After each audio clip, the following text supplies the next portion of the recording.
Hello, my name is David and I am the Dungeon Master for the D&D 5th edition campaign, Tharguna.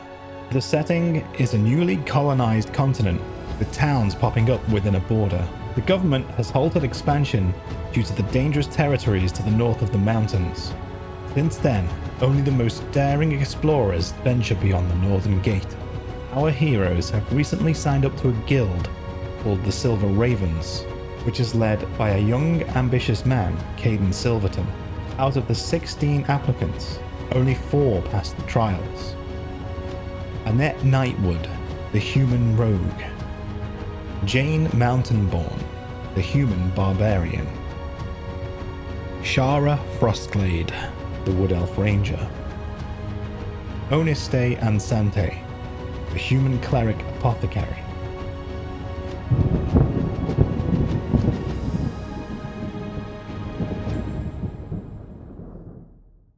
Okay, so I'm Richard. I am playing Jane Mountainborn. I am 22 years old, human variant, 6'2" and burly. My character is energetic and enthusiastic, but a little naive because he basically grew up in the mountains, and I am a barbarian. I'm Winter. I'm playing Shara Frostglade, who is an elf ranger, 25 years old. And she's a little bit to herself, having grown up in a clan in the forest, but wants adventure, so she left. I am Diana, and I play Annette Nightwood. She is a rogue, human variant, has brown hair, green eyes, left her home to pursue things that will challenge her, and she pretty much wants to be a treasure hunter. So you can imagine her being a combination of the one who talks a lot, Han Solo, to the one who is the adventurous Indiana Jones that happened to play by the same characters. So you can tell that I really like him. Onibytes. I'll be playing the character of Oni Ansante. He is a 22-year-old, I guess you would say alternative human, who is from a small village in the woods, who decided to go out on an adventure to learn how to better combine the apothecaric arts along with the clerical arts.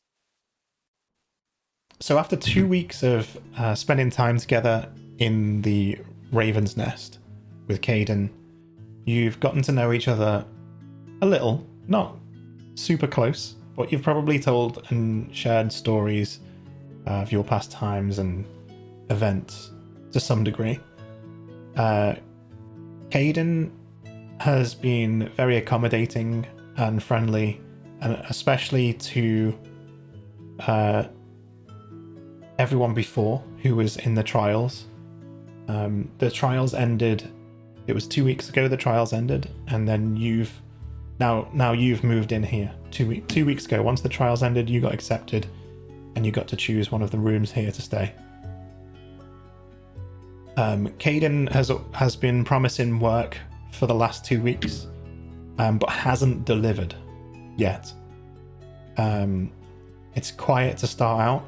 There have been a few people in and out, and Caden's decided that there are a few contracts that he might want to share with you. So when you are all ready, since it's let's say it's morning time, everyone's just gotten up, they've had their breakfast, they've gotten ready, and they're now wandering into the communal areas where Caden is sat on one of the couches. He's holding a book. It's closed though, he's not reading it. He's holding a book in his hand. And he just seems really relaxed. What are you guys doing at this time? Or what have you done leading up to this point? Just today? Yeah. I think. Oh, sorry. Yeah. Woke up, got dressed, ate, checked over my gear and make sure everything's ship shape and go look at Caden like, when are we gonna work? Annette is relatively impatient, trying to figure out. I mean, this is the longest she's stayed and bound for quite some time now, and she's getting really annoyed with Caden.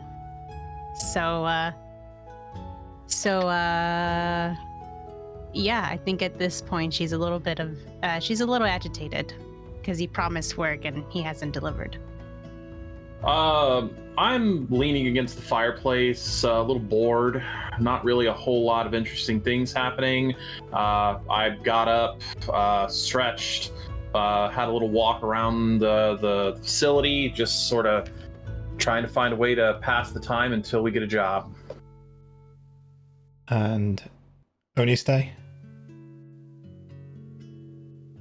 I just came from the kitchen where I used great water to fill up a few potion bottles, and now I'm mixing some.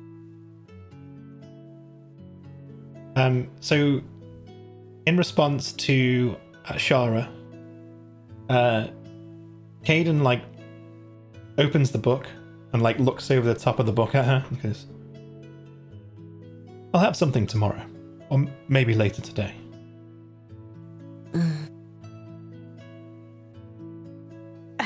Right then. Wait. I'm gonna go hunting. So what are we doing today then? I'm getting a little tired of doing nothing. Any thoughts? Caden's got a smile on his face. He doesn't usually smile a lot. So he's clearly holding something in. So Annette sits up from her couch, tapping on her knife. All right, Caden.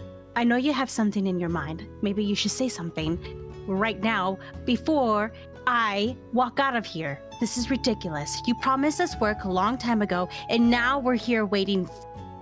I don't know. How has it been? Almost a month? He closes the book. He goes, I know. I was just kidding.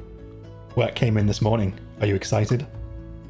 Oh, Bloody brilliant. thrilling. So it's only a small job. Since, we've only just started out. We've had several customers this week. I've had to turn a few down. Unfortunately, no one's got the gold to pay what we are worth. This morning, a guard came in, which is unusual. A guard. I was about to turn him away and say, sorry, we don't do work for guards But then he stopped me, and he said, this isn't anything to do with the local government. This is personal. He looks over at Jane, says, I think this one will be a challenge for you, actually. I am ready. Good. So what? Is this a family matter? Somewhat of a family matter, yes. So, his brother has been stealing from his family vault, where they store heirlooms, treasures, things that their family have collected over the years. And he wants his brother found. And beaten? That's up to you. You deliver the punishment you think he deserves. Excellent. The guard says that he will pay handsomely if you can find out where his brother has been hiding the stuff that he's been stealing. How do you know it's your brother? Well, in the past, the guard has been covering for his brother for smaller crimes around the city, or towns and cities, making sure he doesn't get arrested. But now he's turned on his own family, and it's been pretty obvious to him that it was, in fact, his brother. Does the guard have a name? Is that applicable? The guard's surname is he's Mr. Caldwell, so his brother is Christopher Caldwell. That's the man you were looking for, Christopher Caldwell. So, if I can ask, Well, why would it be a challenge for Jane over here? Christopher Caldwell is 6'4" and built like a boar. Ah, I've killed many boars, no problem. Right? How much is it going to be? Well, the contract is for 300 gold, actually. Do we have to split that? Yes, unfortunately. I mean, 300 never gold know. each would be wonderful. Yeah, that's where I was going at. But I guess if we have to split it, then we have no other option. Do we get extra if we bring him back alive? Oh, absolutely. Please don't kill Christopher. We won't get paid if you do. Understood. Well, he better not be an idiot. If he happens to die on his own, that's on him, alright? Well, the details are, all that we know, of course, is that he has a hideout nearby. It's outside of the town, outside of the borders. Some woodland to the east. It's only a small woodland, so it isn't marked on any maps. However, it should be easy to find. Once there, however, we don't know anything about the place. Structures, caves, we don't know. That is up to you to discover. Woods are my specialty.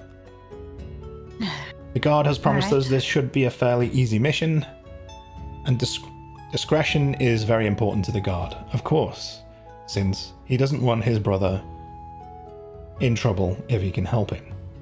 He just wants his things back, and his brother. Are we delivering everything back here, or are we meeting the client directly? If you bring everything back here, the client can meet us here and pay on completion. Excellent. I say we go.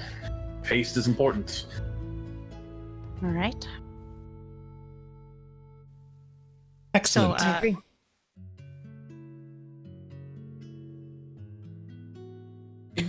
I flip my knife. Fine, I'll get my stuff. This better be worth it. Not babysitting no fool.